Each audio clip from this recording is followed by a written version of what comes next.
Is your Excel data messy? Let's organize it quickly using Sort and Filter.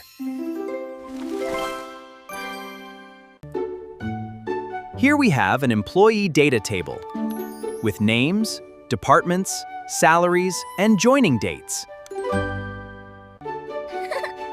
Sort helps us arrange data in a specific order, such as A to Z or smallest to largest.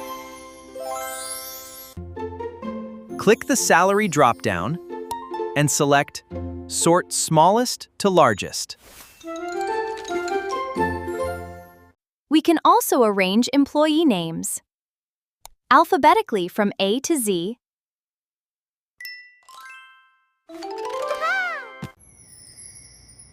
For dates, Excel lets us sort from oldest to newest or newest to oldest.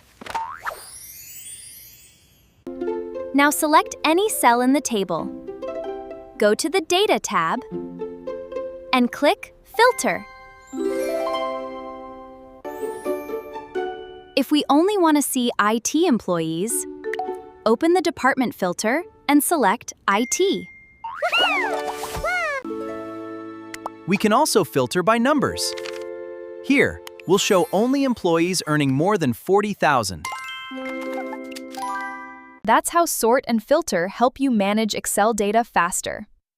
Use Ctrl, Shift, and L to quickly turn filters on or off.